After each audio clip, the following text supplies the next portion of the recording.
there, this is Mrs. Kronheiser, and we are learning about fairy tales this week. I have this awesome book. It is called Falling for Rapunzel by Leah Wilcox, illustrated by Lydia Monks. So, before I get reading, I just want to recap. Leah Wilcox is the writer or the illustrator? She's the writer, so which means she writes the words, whereas Lydia Monks is the illustrator, which means she draws the pictures. So, Falling for Rapunzel. Now, we've heard of Rapunzel before. I'm pretty sure many of you have actually seen the movie, but in this book, there's a little twist, and this book has a lot of rhyming words. And if you remember from Haggerty lessons, rhyming words are words that have the same ending sound, like cat and bat. So I want you, as you're reading, to listen for the rhyming words that you hear. Falling for Rapunzel.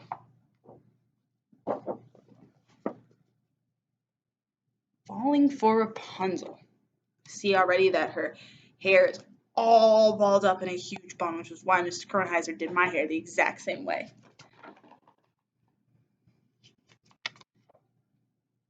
Once upon a time, a bad hair day, a prince rode up Rapunzel's way.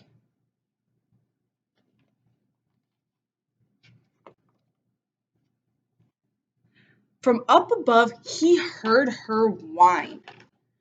Upset her hair had lost its shine. He thought her crying was a plea, and sailed forth to set her free.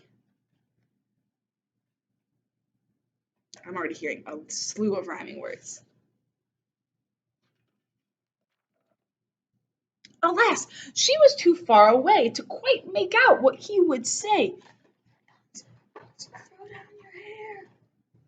She can't hear him. I'm already seeing a problem in the story. And sometimes in stories we have problems, and hopefully they have solutions. And right now, Prince is too far away. I wonder what he's going to do.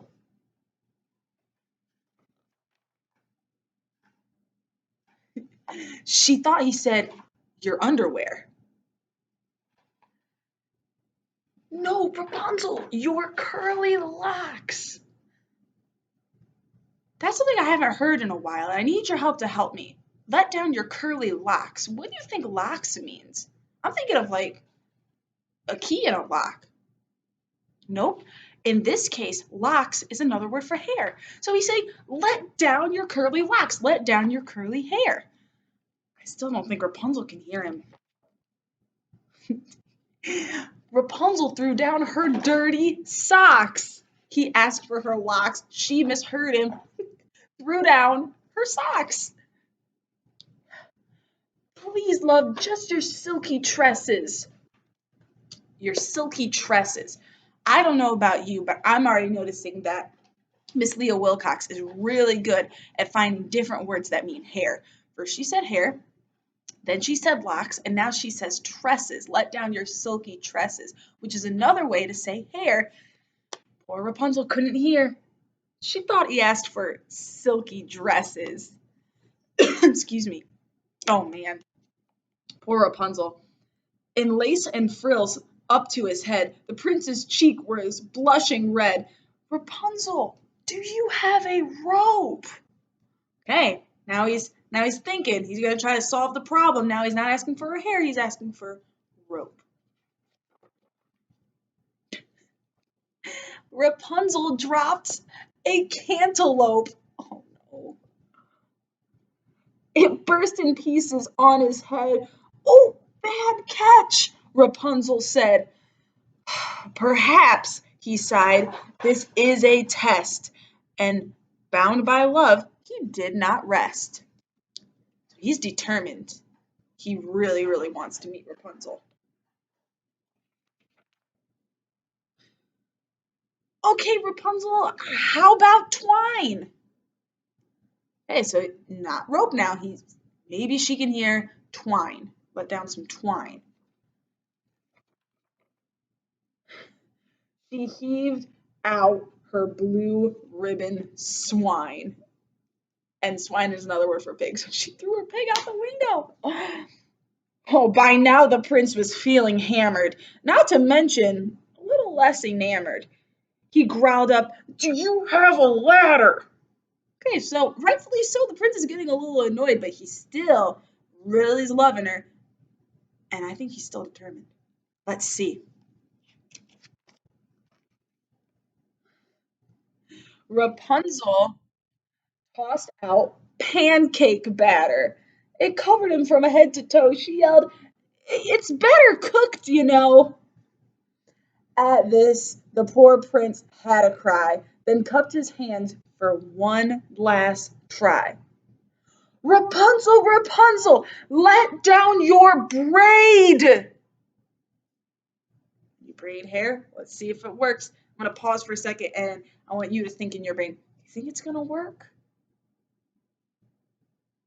You got to make predictions all the time when we read them. Helps us become better readers. Do you think his final try to ask to let down her braid is going to work?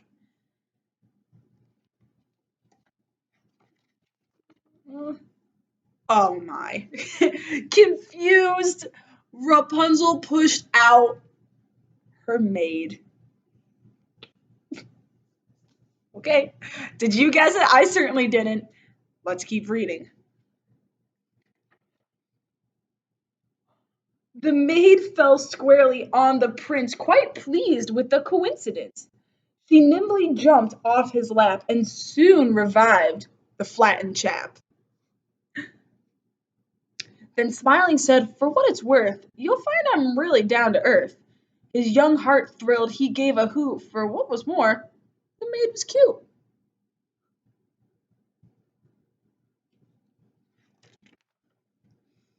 And set the prince upon his steed, then leapt behind with graceful speed, and leaning close so he could hear, she whispered something in his ear. "I fell for you when we first met." He nodded. "How could I forget?"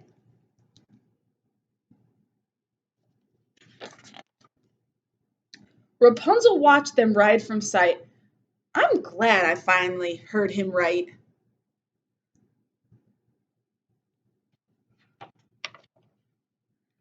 I hope if they come back for more, they'll just think to knock on my back door.